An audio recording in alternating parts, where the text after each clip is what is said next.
సాయి రాజేష్ గారు special thanks sir. ఈ సినిమానే కాదు, నా నిర్బంధం చూసి ఫస్ట్ నాకు డబ్బులు పంపించి పబ్లిక్గా పోస్ట్ పెట్టి, అంటే ఒక ఎడ్యుకేటెడ్ పీపుల్లో, ఒక అబోవ్ మధ్య తరగతి పీపుల్లో ఉన్న డౌట్ ఉంటే కూడా అది కూడా ఈయన ఇమేజ్ని పణంగా పెట్టి నా గురించి పెట్టి ఆయన ప్రమోట్ చేశారు. Is the first person among all the celebrities. ఆయన అంటే స్పెషల్ రెస్పెక్ట్. సో ఆయన ఈరోజు వచ్చారు మమ్మల్ని ఇంటర్వ్యూ చేయడానికి, అదే ఆయన తెలుసుకోవడానికి, లేకపోతే ప్రమోట్ చేయడానికి. In otherwise thank you so much sir. Thank you అండి. అంటే యాక్చువల్లీ నేను ఇంటర్వ్యూ చేయడం కంటే కూడా చాలా క్యూరియాసిటీ ఉందన్నమాట, ఎస్పెషల్లీ తనతో మాట్లాడడానికి. నేను తెలుసుకోవాలనుకుంటున్నా, నేర్చుకోవాలనుకుంటున్నా చాలా విషయాలు. సో నిర్బంధం పక్కన పెడితే అంటే ఐ థింక్ ట్రావెల్ కష్టాలు ఇద్దరివి ఒకటే అనుకుంటున్నాను నేనంటే. నేను హృదయకాలం తీయటానికి ముందు ఏవైతే కష్టాలు పడ్డానో, నాకంటే కొన్ని 10 రెట్లు 100 రెట్లు తను ఎక్కువ పడి ఉంటాడు అనే ఒక తెలియదు నాకు కూడా. ఇప్పుడు నేను తెలుసుకోవాలి, మీ గురించి తెలుసుకోవాలి, మీ మేకింగ్ గురించి తెలుసుకోవాలి. ఇప్పుడు అసలు మీ ఎలాంటి పరిస్థితిలో ఉన్నారు, మానసిక స్థితి ఏంటి? ఎందుకంటే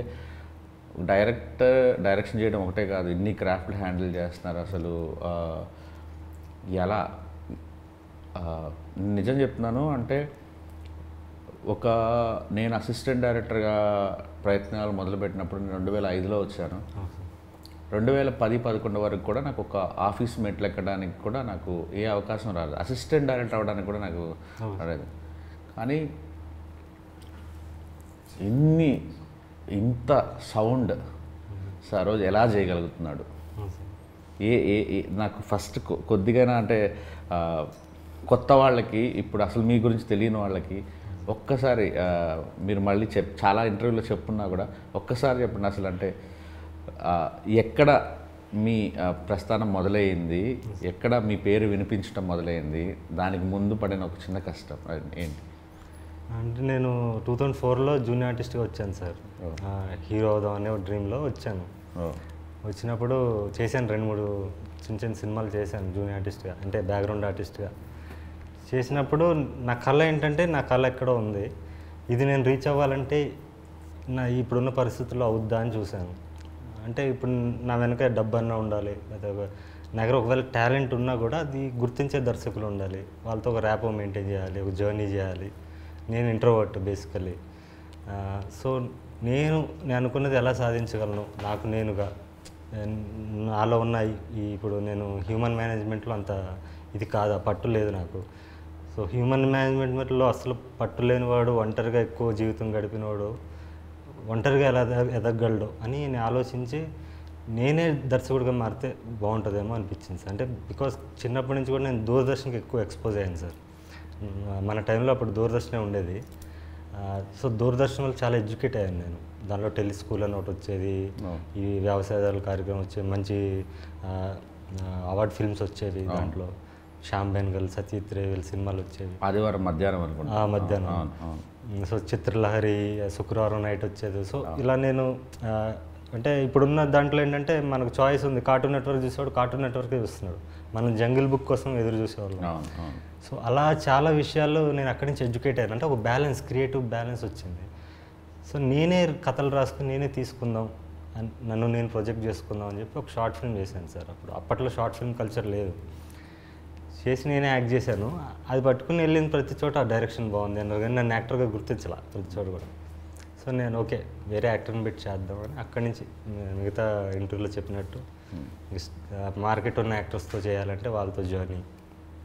సో మొదటి బ్రేక్ ఏదండి? అంటే బాగా వినిపించింది, మీ పేరు బయట వినిపించింది నిర్బంధమేనా? దాని ముందు ఆడియన్స్లో నిర్బంధం అండి. ఇండస్ట్రీలో నా మొదటి తమిళ సినిమా ఓర్కల్ ఏదైతే చేశాను, ఆ విజువల్ వండర్ అది ఇదని నాకు నచ్చింది. But even know I feel ashamed of that film. అరే ఇంత ఇమ్మెచ్యూర్గా తీసానే. అంటే ఇప్పుడు వచ్చిన మెచ్యూరిటీకి ముందు డైరెక్షన్ అంటే షార్ట్స్ అనుకునేవాడిని. But now I realize direction is all about creating and capturing moments, human emotions. నేను మీ బేబీ టీజర్ చూసినప్పుడే నాకు సినిమా హిట్ అని నాకు ఎందుకు అనిపించిందంటే, అందులో ఉన్న ఎమోషన్స్ కానీ, ఆ వింటాజ్ లుక్ కానీ, మీరు ఒక వరల్డ్ క్రియేట్ చేశారు. సో అది డైరెక్షన్ అని నాకు అర్థమైంది. ఎందుకంటే డైరెక్షన్ అనేది నా ఫస్ట్ ప్రయారిటీ కాదు కాబట్టి నేను దాని మీద సీరియస్గా లేను. ఎప్పుడైతే నేను నటుడిగా మారానో I have become a better director right from నిర్బంధం. కానీ ఈ ఈ ఈ ప్రాసెస్లో మీరు హీరో అవుదామని వచ్చిన ప్రాసెస్లో మీలోని రైటర్ కానీ మీలో ఒక దర్శకుడు ఉన్నాడని ఎవరు చెప్పలేదా మీకు? అదే ఎక్కువ చెప్పారు. మిగతా ఇది తెలియదు కదా సార్, నేను నా యాక్టింగ్ క్వశ్చన్ వాళ్ళకి తెలియదు కదండి. Okay okay. సో అవి పీపుల్ రికగ్నైజ్ మీ అండ్ ఈవెన్ నో పెద్ద టెక్నీషియన్స్ కూడా, ఇప్పుడు రామ్ లక్ష్మణ్ ఫైట్ మాస్టర్లు కూడా ఓకే నీ సినిమా ఫైట్ చూసే మేము వెళ్ళి మహేష్ బాబు సినిమా చేసినా అల్లు అర్జున్ సినిమా చేసినా నీ సినిమా ఫైట్ చూసి ఇన్స్పైర్ అయ్యి వెళ్తాం అని చెప్పారు. అంత పెద్ద ఫైట్ మాస్టర్లు నేను పుట్టక ముందు చేస్తున్నారు వాళ్ళు. సో అది నాకు ఐ ఫీల్ ప్రివిలేజ్. అలాంటి చాలామంది టెక్నీషియన్స్, డిఓపీలు కానీ ఆర్ట్ డైరెక్టర్లు కానీ అది ఇండస్ట్రీ వరకే పేరు. బట్ జనాల్లోకి ఇవన్నీ హంగులు కాదని వాళ్ళు చూసేది ఎమోషన్, వాళ్ళు కనెక్ట్ చేసుకోవడం. అది రియలైజ్ అయినప్పుడు నా రెడ్ జర్నీ స్టార్ట్ అయిందండి. యా, బట్ నాలో ఒక కోరిక ఏంటంటే భాగ్యరాజు గారు కానీ, కాశీనాథ్ గారు కానీ, ఉపేంద్ర గారు కానీ, నాకు చాలా ఇష్టం విశ్వనాథ్ గారు కానీ, వాళ్ళ యాక్టింగ్లో పడే ఒక గ్రేట్ డైరెక్టర్స్ని మిస్ అయ్యాం. దయచేసి మీరు డైరెక్షన్ మాత్రం వదలకండి. హీరోగా సెటిల్ అయినా ఫ్యూచర్లో. నేను డైరెక్టర్గా ఫెయిల్యూర్ అయ్యాను సార్. నేను ఇప్పుడు ఫస్ట్ 3 సినిమాలు కూడా నేను డైరెక్టర్గా 2 సినిమాలు తమిళ్లో చేశాను, 1 తెలుగులో చేశాను. 3 ఎవరు తెలియకుండా పోయింది. అవును, మణిరత్న గారికి 6వ సినిమా హిట్ అండి, మీకు తెలుసో లేదా, మౌనరాగం. అవును, కన్నడలో చేశారు. అండ్ నేను అంటే దాని గురించి కాదు, నేను ఇంపాక్ట్ ఇవ్వలేదు డైరెక్టర్గా. నాకు ఒక పర్టికులారిటీ లేదు కాబట్టి, నాకు అంటే ఇంట్రెస్ట్ లేదు, కంప్లీట్ ఇంట్రెస్ట్ లేదు కాబట్టి. ఇది ఎందుకు చేస్తా అంటే నా బతుకు తెరుగు. నన్ను ఎస్టాబ్లిష్ చేసుకోవాలంటే నాలో ఒక దర్శకుడు ఉండాలి, ఒక మ్యూజిక్ డైరెక్టర్ ఉండాలి, ఒక ఎడిటర్ ఉండాలి. ఇవన్నీ చాలా స్ట్రెయిన్ ఈ జాబ్. కానీ ఫైనల్గా వీడి కోసమే నేను బతుకుతున్నాను. సో వాడిని వదిలేసి మళ్ళీ నేను నాలాగా ఉంటే మళ్ళీ 3 సినిమాలాగా అయిపోతాను. అది నాకు ఆ క్లారిటీ ఉంది. అందుకే అతను నడిపించడానికి దర్శకుడిని కూడా అలానే ముందుకు తీసుకెళ్ళి ఇద్దరు కలిసి వెళ్ళండి అంటున్నాను నేను. అదే సో ఒకరి కోసం ఒకరిని వదిలేయకండి అంటున్నాను. బయట వేరే సినిమాలు చేసినప్పుడు మాత్రమే నటుడుగా చేస్తానండి. నా సొంత చేసినప్పుడు definitely I direct my self. అంటే సంవత్సరానికి ఒక సినిమా చేయాలని ఉంది.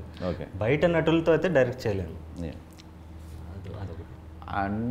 అంటే ఈ వీటన్నిటికీ వెనకాల యూజువల్లీ మనలాంటి వాళ్ళు అంటే ఇలా ఏ బ్యాక్గ్రౌండ్ లేకుండా మనమే ప్రొడ్యూస్ చేసుకొని, లేకపోతే మనం డైరెక్షన్ చేసుకొని ఎతికేట ప్రాసెస్లో 3 మార్గాలు అంటే, ఒకటి ఎక్కడో దగ్గర పెద్ద అప్పు తెచ్చి సినిమాలు చేయటం, లేదా ఫ్రెండ్స్ దగ్గర తీసుకోవడం, లేదా క్రౌడ్ పుల్లింగ్.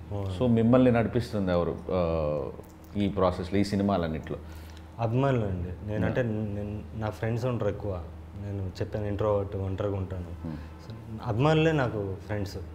సో అందులో అభిమానుల నుంచి వచ్చిన మ్యాడ్ ఫిల్మ్ లవర్స్ ఎవరైతే ఉంటారో, అరే వీడు రావాలి, వీడు మన పార్ట్ మనం చేయాలి అని అందరితో కూడా 1 to 1. వీళ్ళందరూ గ్రూప్గా కాకుండా విడివిడిగా నాకు ఫండ్ చేసి అన్కండిషనల్గా నువ్వు సినిమా చేయి అనే ఒక ప్రాసెస్ జరిగింది సార్. దానన్నిటికీ కారణం నా గత 3 సినిమాలు. నేను ఫ్రీగా రిలీజ్ చేసి కళనాది వేల మీద అనే కాన్సెప్ట్లో చేయడం వల్ల ఒక ఎమోషనల్ కనెక్ట్ అయిన వాళ్ళు ఎక్కువ మంది ఉన్నారు. వాళ్ళందరూ సపోర్ట్. నిర్బంధం ఆ టైంలో ఎంతండి మీ బడ్జెట్స్? యాక్చువల్లీ నిర్బంధం తక్కువే సార్. నిర్బంధం 8 daysలో తీసానండి. అది కూడా మేకింగ్ వీడియోస్ ఉంటాయి, చిన్న కెమెరాలు. నేను మొత్తం అన్నీ చూసుకోవాలి. నిన్న మొత్తం యూట్యూబ్లో మొత్తం షాక్ అయిన 8 daysలో తీసినట్టుగా. అది 8 days. నిర్బంధం 2 వచ్చి 22 daysలో తీసాను. అది మొత్తం పొలిటికల్ ఫిల్మ్. మాంగళ్యం కూడా ఇంచుమించు అన్ని డేస్లో 23-24 days. ఓకే. పరాక్రమం ఎన్ని రోజులు తీసారు? ఇది కూడా అంతే. కాల్ షీట్స్ ఎక్కువ అండి దీనికి. 57 call sheets. Okay. You follow అంటే యూనియన్ రూల్స్ అవన్నీ ఫాలో అవుతారండి, లేకపోతే గరిల్లా స్టైల్? లేదు, ఇప్పుడు ఫాలో అవ్వాలి కదండి. ఇప్పుడు సినిమా మెయిన్ స్ట్రీమ్ చేస్తాం కదా. కెమెరామెన్ కూడా ఆయన పెద్ద కెమెరామెన్ అండి, 100% లవ్ చేసిన ఆయన. సో ఆర్ఎల్ఎక్సా కెమెరా అన్ని కొంచెం పెద్ద సెటప్. అండ్ నేను పరాక్రమం ట్రైలర్ నమ్మండి నమ్మకపోండి ఒక 10-15 సార్లు చూసుంటాను. Thank you so much. నిన్నటి నుంచి ఏదో మ్యాజిక్ ఉంది, మీలో మ్యాజిక్ ఉంది, మీ మాటల్లో మ్యాజిక్ ఉంది, మీ డైరెక్షన్లో మ్యాజిక్ ఉంది.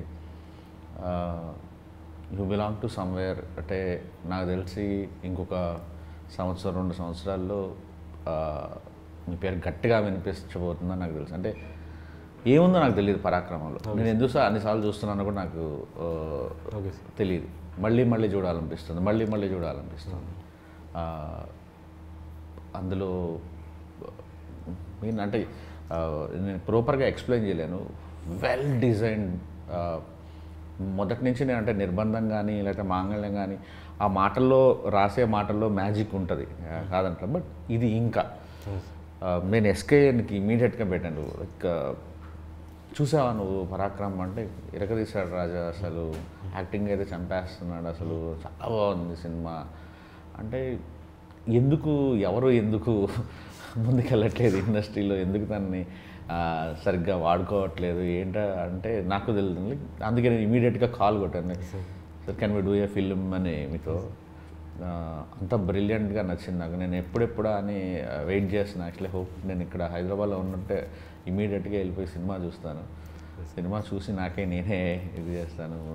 Very big fan of you. Thank you so much sir. Undoubtedly అసలు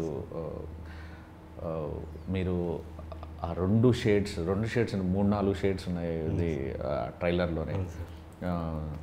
నాకు అసలు ఈచ్ అండ్ ఎవ్రీ కొన్ని షార్ట్స్ గురించి అసలు ఇదేంటి అని డిస్కస్ చేయాలన్నంత కుతూహలంగా ఉంది. Your a great film maker and great actor also. Thank you sir.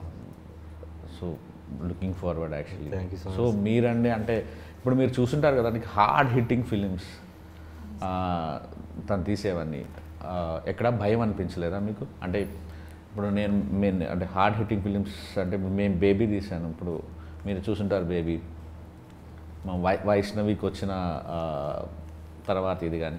So తన ఫిలిమ్స్ కూడా చాలా మొహం మీద చంప పగలగొట్టినట్టుగా ఉంటాయి కదా. సో మీకేమనిపించింది ఆఫర్ వచ్చిన దగ్గర నుంచి కానీ, తర్వాత రేపు ఏమైనా ఫేస్ చేయాల్సి వస్తే కానీ? యాక్చువల్లీ సార్ గురించి నాకు తెలీదు. ఒక ఫ్రెండ్ తీసుకెళ్ళారు సార్ దగ్గరికి, ఒక క్యారెక్టర్ ఉంది చేస్తావంటే ఓకే అని చెప్పి చూశాను సార్ని. చూసి ఆడిషన్ వీడియో పంపమన్నారు, పంపించాను. అలా సెలెక్ట్ చేశారు. సార్ ఏం మూవీస్ తీసారో తెలియదు. తెలిసిన తర్వాత ఇప్పుడు ఏమనిపిస్తుంది? చూసాగా మంగళం తర్వాత ఏమనిపించిందని అడిగారు. భయం వేసిందా? భయం వేసిందంటే భయం లేదు. Your lucky actually. సో వీళ్ళు తర్వాత తెలుస్తుంది. సార్ నాకు మీ యాక్టింగ్ అంటే చాలా ఇష్టం. మనకి కామన్ ఫ్రెండ్స్ కూడా మనం చాలాసార్లు ఫోన్ మాట్లాడుకున్నాం. ఏంటి అసలు మీ ఇద్దరి మధ్య ఎందుకు ఇంత బాండింగ్? ప్రతి సినిమాలో మీరు లేకుండా ఎందుకు ఆయన సినిమాలు తీయట్లేదు? డబ్బులు ఏమైనా పెడుతున్నారు? సార్ గొప్పతనం అనుకోండి, అదృష్టం అనుకోండి. డబ్బులు నేనేం పెట్టట్లేదు సార్, డబ్బులు నేనేం పెట్టట్లేదు. నేను ఊరినే వచ్చేటప్పుడు మళ్ళీ ఒకసారి రివిజన్లా ఉంటుందని ఊరినే అలా కొన్ని చూసుకొని వచ్చానమాట. నిర్బంధం అన్నీ ఏంటి సార్ ఎందుకని ఆయనతోనే చాలా ఫస్ట్ నన్ను అంటే బాండింగ్ ఉందండి మా ఇద్దరి మధ్య. అంటే ఫస్ట్ ఆయన ఆడిషన్కి వచ్చారు. నేను నిర్బంధం ముందు ఒక సినిమా అనుకున్నాను, దానికి ఆడిషన్కి వస్తే ఈయన లుక్ నచ్చింది నాకు. ఆడిషన్ చూసా పర్ఫార్మెన్స్ చాలా బాగా చేశారు, రియలిస్టిక్గా చేశారు, ఈయన బాగుంటుంది అనుకున్నాను. తర్వాత ఆ సినిమా కరోనా వచ్చింది, ఫస్ట్ షెడ్యూల్ తర్వాత ఆపాను సార్. నిర్బంధం స్టార్ట్ చేసినప్పుడు నాకు అశోక్ అన్న క్యారెక్టర్ క్రియేట్ చేసినప్పుడు నాకు ఈయన గుర్తొచ్చారు. ఈయన గుర్తొచ్చాక చెప్పాను, ఇలా ఉంది సార్ ఒక క్యారెక్టర్ ఉంది, ఇలా రేపిస్ట్ క్యారెక్టర్ అది అని చెప్పారు. పైపైన చెప్పాను, నాకే తెలీదు ఐడియా నేను ఏం చేయబోతున్నాను. ఓకే సార్ చేద్దామన్నారు. వచ్చాము. ఆ ఫస్ట్ సీన్ అమ్మాయిని రేప్ చేసే సీన్ ఉంటుంది కదా సార్ అక్కడ, అది ఫస్ట్ డే. ఆయన ఒక అబ్జెక్షన్ పెట్టలేదు. ఆయన యాక్చువల్లీ ఒక road contractor, above middle class family, 2 daughters ఉన్నారు, ఎడ్యుకేటెడ్ ఫ్యామిలీ. వాళ్ళ అన్నయ్య వాళ్ళ తమ్ముడు కూడా డైరెక్టర్, కెమెరామెన్ కమ్ డైరెక్టర్ ఆయన. సో ఆయన ఎక్కడ అబ్జెక్షన్ పెట్టకుండా ఎక్కడ ఒక్క క్వశ్చన్ చేయలేదు, బ్లైండ్గా ఫాలో అయిపోయాడు ఆయన. అంటే ఆయన చూస్తేనే ఏదో అప్పటికి నేనేమి కాదు, అట్లీస్ట్ ఈ రోజు అంటే చిన్న ప్రొఫైల్ ఉంది, అప్పుడు ఏమి కానివ్వండి ఆయన ఇంత ఆరాధించి నమ్మేసి ముందుకు వచ్చారు అనేది అదొక ఉంది. అఫ్కోర్స్ ఆయన నమ్మిన దానికి ఆయన ప్రతిఫలం వచ్చింది, బట్ ఆ జెన్యూనిటీ నచ్చిందండి. సో ప్రతి సినిమాలో ఈయన ఉండాలి అనేది ఒకటి అయిపోయింది మైండ్లో. ప్రతి డైరెక్టర్కి మీలాంటి వాళ్ళు ఉండాలి సార్. యాక్చువల్లీ ఉన్నారు, నా లైఫ్లో కూడా అలా ఉన్నారు. నేను దీంట్లో అయితే ఆయన క్రియేట్ చేశాను. నేను యాక్చువల్లీ గెడ్డం కంటిన్యూటీ ఉంది, ఎవరితో సినిమా అన్నారు, చిరంజీవి సినిమా ఏదో. నేను చెప్తాను సార్. అదే సార్ ఒకసారి ఫోన్ చేసి ఇట్లా సినిమాలో ఒక పోలీస్ క్యారెక్టర్ అనుకుంటున్నాను అన్నారు. అన్న తర్వాత నేను వేరే మూవీ ఒకటి పీపుల్స్ మీడియా వాళ్ళది అనుకుంటే వెబ్ సిరీస్ స్టార్ట్ అవుతుంది అని చెప్పి వాళ్ళు ఓ లుక్ కూడా పంపించారు సార్. అంటే గడ్డం కొంచెం ఎక్కువ ఉంటుంది, ఆ గడ్డం పెంచండి, ఒక 2-3 months పెంచండి, పెంచిన తర్వాత స్టార్ట్ చేద్దామని అన్నారు. ఆ టైంలో సార్ ఫోన్ చేస్తే సార్ ఇట్లా మరి గడ్డం ఉంది సార్, వేరే మూవీ ఇట్లా ఒకటి అంటే వెబ్ సిరీస్ ఒకటి ఆఫర్ వచ్చింది. లేదు సార్ మీరు వదులుకోకండి, నేను వేరే ఆప్షన్ చూసుకుంటానని అన్నారు. పెట్టేశారు ఫోన్. నాకు ఒకటే ఆలోచన, అరే ఇది మిస్ అవుతుంది అని ఆలోచన ఉంది నాకు లోపల. తర్వాత కరెక్ట్గా 2 రోజులకు మళ్ళీ ఫోన్ చేశారు. ఫోన్ చేసి సరే ఏం కాదు, నేను క్యారెక్టర్ మారుస్తున్నా, పోలీస్ క్యారెక్టర్ గడ్డంతో సిక్ పోలీస్ క్యారెక్టర్ చేసేద్దాం దాన్ని అంటే నాకు అసలు ఎంత సంతోషమైందంటే, అంటే నా కొరకు ఒక క్యారెక్టర్ మార్చేసిండ్రు అంటే అది చాలా నేను గొప్పగా ఫీల్ అయినా సార్. అంటే నాకు నేను గొప్పగా ఫీల్ అయినా అసలు. అది చాలా నాకు వడ్డించేవాడు మనవాడైతే ఎక్కడ చూసింది ఆయన, మీరు కావాలనుకున్నారు కదా సార్. కానీ లుక్ కూడా యూస్ఫుల్ అయింది సార్. ఇప్పుడు మొత్తం సింగ్ గెటప్ ఉంది కదా sir, Sardarji getup. So sir అంటే మీరు చెప్పండి, అంటే what kind of film maker you are, అది నాకు తెలుసుకోవాలనుకున్నా. అంటే మీకోసం మీరు సినిమాలు తీస్తారా, జనంకి నచ్చాలని సినిమాలు తీస్తారా, ప్రొడ్యూసర్కి డబ్బులు రావాలని సినిమాలు తీస్తారా, 3 బ్యాలెన్స్ చేయాలనుకుంటారా? రెండోది సార్, జనాలు నచ్చాలి. జనాలు నచ్చితేనే ఆటోమేటిక్ మనీ విల్ ఫాలో కదా సార్. ఎక్కువ మంది జనాలు నచ్చాలి ఆబ్వియస్గా. అది ప్లస్ ఇంకోటి ఏంటంటే, ఇంతకుముందు చందమామ కథలు తీసేవాడిని అండి. ఫస్ట్ 3 సినిమాలు కూడా అలాగే రాసేవాడిని. నేను తర్వాత సమాజానికన్నా పెద్ద కంటెంట్ ఏముంది అనిపించింది. సమాజంలో ఉన్న కంటెంటే చాలా ఎక్కువ ఉంది, మనకు సొంతంగా రాయాల్సిన అవసరం లేదు అనిపించి దీంట్లోంచి ఇన్స్పైర్ అవుతూనే నా ఐడియాలజీని ఎంబెడ్ చేస్తూ నేను కథలు రాయడం మొదలుపెట్టానండి. అందుకని on location off the cuff రాస్తున్నాను. అంటే సినిమా స్టార్ట్ చేసినప్పుడు క్లైమాక్స్ ఏంటో తెలియకుండా స్టార్ట్ చేశాను మొదటి సినిమాలో. అలా స్టార్ట్ అయిందండి. అంటే ఒక నేను అడిగేది అంటే, ఇప్పుడు సినిమాని ఒక కళగా చూడాలి, డబ్బులు మనకు వస్తే ఏంటి రాకపోతే ఇది ఒక ఆర్ట్ ఫామ్ అని బిలీవ్ చేయటమా, లేకపోతే పెట్టిన డబ్బులు తిరిగి రావాలి, జనాలు విపరీతంగా. అంటే మీకు ఫర్ ఎగ్జాంపుల్ చెప్తాను సార్, నేను హృదయకాలం తీసినప్పుడు విపరీతంగా ట్రోల్ చేశారు నన్ను ఒక సెక్షన్ ఆఫ్ ఆడియన్స్. ఇప్పుడు బేబీ తీసినప్పుడు బేబీకి కూడా నిబ్బా నిబ్బి సినిమా అంటారు, తిడుతుంటారు. కొబ్బరిమట్ట సినిమా చేసినప్పుడు కూడా అదే తెలుగు సినిమా పరువు తీస్తున్నాం అంటారు.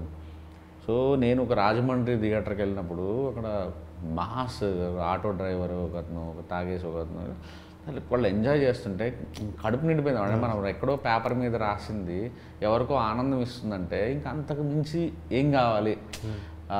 తిడితే తిట్టారు కానీ వీళ్ళందరినీ హ్యాపీ ఉంచడమే వీళ్ళందరి దగ్గర ఉంటే దాని డబ్బులు కూడా ఫాలో అవుతాయి. సో నేను ఆ మార్గం ఎంచుకున్నా యాక్చువల్. అంటే అందరికీ నచ్చాలి సినిమా అనేది. సో మీరు అదే ఫాలో అవుతారా, లేదంటే సినిమాకి ఒక బాధ్యత ఉండాలి, ఇది కొన్ని ఎథిక్స్ ఉండాలి, క్యారెక్టర్లకి? అంటే ఇప్పుడు బేబీ రాసాడు ఫ్లాడ్ క్యారెక్టర్స్ రాశాను, కొంతమందికి అర్థమైంది, కొంతమంది ఉమెన్ ఇన్సల్ట్ చేశాను అన్నారు. బట్ అది దాంట్లో ఉన్న ఫ్లాడ్ క్యారెక్టర్, మనుషులు అలానే ఉంటారు నిజ జీవితంలో అనేది నేను అనుకున్నాను. సో మీరు ఎలా ఆలోచిస్తారు రాసేటప్పుడు? స్వేచ్ఛగా ఆలోచిస్తారా, లేదు సొసైటీలో ఇలా ఉన్నాయి కాబట్టి ఇలాంటిది నేను రాయకూడదు అనుకుంటారా, ఈ పాత్రలకి ఈ పాత్ర ధర్మాలు ఎలా ఉండాలనుకుంటారా, ఎలా అనుకుంటాను? అంటే అదే అందరికీ నచ్చాలి, ఎక్కువ మెజారిటీ పీపుల్కి రీచ్ అవ్వాలని అనుకుంటామండి. ఎనీ ఫిల్మ్ మేకర్ని అనుకునేది. మీరు అన్నది వాళ్ళు టోటల్లీ ఆర్ట్ ఫిల్మ్ తీసే డైరెక్టర్స్ ఉంటారు, వాళ్ళు మన కళలు ఇప్పుడు గొప్ప గొప్ప దర్శకులు సచిత్రి అని ఆయన ఉన్నారు. ఈజ్ నాట్ మామూలు ఏమైనా తెలియదు అని పేరు. నేను అలా అవ్వాలనుకుని రాలేదు. అంటే ఫస్ట్ నేను యాక్టర్ కన్నా ముందు డైరెక్టర్ అయితే కూడా ఎలాంటి డైరెక్టర్ అవ్వాలంటే ఒక కమర్షియల్ సినిమానే నా స్టైల్లో, అంటే నా ఊహ, ప్రతి మనిషికి ఒక ఊహ ఉంటుంది సార్, ప్రతి ఫిల్మ్ మేకర్కి. ఇప్పుడు మీ ఊహలో బేబీ మీరు తీసింది వేరు, అదే బేబీ వేరే దర్శకులు చేస్తే ఆయన ఊహ వేరు ఉంటుంది. సో అలా తీస్తూనే కమర్షియల్ సినిమాని తీయాలి, అంటే అందరినీ అలరించే సినిమా తీయాలనుకున్నాను సార్. ఎవరు సార్ అంటే యాక్టర్గా ఎవరు ఇన్స్పిరేషన్, అంటే ఎవరిని ఎక్కువ ఫాలో అవుతారు మీరు? యాక్టర్ అంటే అందరు చాలామంది ఇన్స్పిరేషన్స్ ఉన్నారు సార్. ఫస్ట్ చిరంజీవి చూసే సినిమా చూసాను, ఆయన ఫస్ట్ లవ్. రజనీకాంత్ అంటే చాలా ఇష్టం నాకు, షారుఖ్ ఖాన్ అంటే ఇష్టం. ఇప్పుడు మీ మీద మీరు యాక్ట్ చేసేటప్పుడు ఎవరి ఇన్ఫ్లుయెన్స్ ఉండదు? 100% ఉండదు. అంటే రిహార్స్ చేయనండి నేను ఫస్ట్. ఇప్పుడు రైటింగ్ ఎలాగో యాక్టింగ్ కూడా అంతే. ఈ సత్యబాబు క్యారెక్టర్ కూడా నేను రిహార్స్ చేయలేదు. ఇప్పుడు అదే ఈ మన చార్లీ చాప్లిన్ క్యారెక్టర్కి లాస్ట్ షెడ్యూల్ అది మొత్తం అన్నీ చేసేసి కొంచెం మళ్ళీ కొంచెం డిఫరెంట్ లుక్కి వచ్చి, సన్ లుక్ కోసం కొంచెం ఫేస్ సన్న కావాలి, ఈగల్ లుక్ ఉండాలని చెప్పి దానికోసం దీనికి వచ్చి కొంచెం చబ్బీ లుక్ ఉండాలి, కొంచెం డిఫరెంట్. అది తప్ప అక్కడికి వెళ్ళాక అప్పుడు నాకు నా ఇన్స్టింక్ట్స్ ఏం చెప్పాయో అదే చేశానండి. నాకు చార్లీ చాప్లిన్ క్యారెక్టర్ విపరీతంగా నచ్చింది. మా ఎస్కేఎన్కేమో క్రికెట్ అంటే సినిమా చూశాడు కాబట్టి తను ఆ ఎంటైర్ ఆ లుక్లో ఉన్నదంతా తనకు విపరీతంగా నచ్చిందని చెప్తున్నాడు. నాకైతే ఈ చార్లీ చాప్లిన్ అంటే what a great actor your అనిపించింది actually. Thank you sir. So ఇప్పుడు అంటే మీరు మరి నిర్బంధం కంటే ఒక కొత్త తీసుకొచ్చారు యాక్చువల్లీ. ఏంటి, ముందు డబ్బులు 1,00,000 టికెట్లు అమ్మితే నేను మీకు ఫ్రీగా రిలీజ్ చేస్తానని. Now your coming in to the theatres, first time కదా థియేటర్స్కి రావడం. అవును సార్. ఎలా ఉంది సార్? అంటే నేను నా ఫస్ట్ సినిమా తీసినప్పుడు చాలా ఫ్రస్ట్రేషన్ ఉండేది. అంటే షోలు దొరకవు, ఎక్కడో ఊరవతలు ఇస్తాడు ఇద్దరు ముగ్గురికి, మన సినిమా వాల్యూ తెలియదు, మనం ఇంటర్నెట్లో ఎంత తోపులమైనా వాడికి అర్థం కాదు, ఎక్స్ప్లెయిన్ చేయలేం. డిస్ట్రిబ్యూటర్ వస్తారు, ఒక సినిమాలు చూస్తారు, బాగానే ఉంది కానీ అండి ఈ ఎక్కడండి ఇలాంటివి అంటారు, ప్రింట్లో పబ్లిసిటీలు మీరు పెట్టుకోండి మేము రిలీజ్ చేస్తూ ఉంటారు, ఇలాంటివన్నీ తగులుతుంటాయి కదా. Are you facing those kind of problems? అంటే అది ఎప్పుడు ఉండేది సార్. నేను ఫస్ట్ సినిమా ఎప్పుడు ఫిల్మ్లోనే తీశాను, ఫిల్మ్ కెమెరాలో తీశాను. అప్పుడు కూడా ప్రొడ్యూసర్ వేరే పర్సన్ అయినా కూడా ఆయన కూడా కొత్తే. సో నేను అన్ని ఇదే జరిగింది మాకు. సో దానిదేం తప్పలేదంటాను. ఇప్పుడు వాళ్ళకి డిస్ట్రిబ్యూటర్స్ కానీ ఎగ్జిబిటర్స్ కానీ వాళ్ళు మార్కెట్లో ఎవరు ఉన్నారని చూస్తారు, వాళ్ళు ప్రజల్లోకి వెళ్ళి సర్వే చేయలేరు కదా సార్, అంత టైం ఉండదు వాళ్ళకి, వాళ్ళు ఇప్పుడు ఉన్న బిజినెస్ దీంట్లో. సో మనం రిలీజ్ చేసుకుని నిజంగా సినిమాలో మెరిట్ ఉంటే సక్సెస్ అవుతుంది కదండి. లేదు మెరిట్ అవ్వలేదు, లేకపోతే రీచ్ అవ్వలేదు, మనం అట్లీస్ట్ మనం ఒక స్టాంప్ వేస్తాం కదా. ఇప్పుడు నిజంగా మనల్ని అంతమంది అభిమానిస్తే పక్క ఊర్లో ఉన్నా కూడా వచ్చి చూస్తాడు మన కోసం. అలాంటి సినిమా తీయాలి, అలాంటి కంటెంట్ ఇవ్వాలి, వాళ్ళని ఎక్సైట్ చేయాలి. ఒక ట్రైలర్ అనేది ముఖ చిత్రం అండి దేనికన్నా. సో ట్రైలర్ చూశాక వాడు అందులో ఉన్న మూమెంట్స్ని సినిమాలో చూడడానికి వస్తాడు అనే ఒక కాన్ఫిడెన్స్తో చేస్తున్నానండి. సో ఇప్పుడు పరాక్రమకి మీకు రిలీజ్ అంతా స్మూత్గా ఉంది? అవును సార్. అసలు ఎటువంటి డిస్ట్రిబ్యూషన్ సైడ్ కానీ ఎగ్జిబిషన్ సైడ్ కానీ ఎటువంటి లేదు, ఎస్కేఎన్ గారు ఉన్నారు వెనక, ఆ ప్రాబ్లం లేదు. హ్యాపీ. ఎస్కేఎన్ గారు ఉంటే ఇంకా పెద్ద తలకాయ అన్నాడు యాక్చువల్లీ. అండ్ ఐ థింక్ ఇలాంటి ఫిలిం అందులో నా ఫేవరెట్ డేట్ రోజు రిలీజ్ అవుతుంది, మా బాస్ బర్త్డే రోజు కదా అది. అండ్ సో నాకు ఒక్కసారి పరాక్రమం ఎందుకు చూడాలి? ప్రతి మనిషి కామన్ మ్యాన్. అంటే నేను అంటే నాలా బతికేయడం ఈజీ సార్. ఒక ఫోకస్ ఉండి ఒక ఇది ఉండి దానికోసం బతకడం ఈజీ.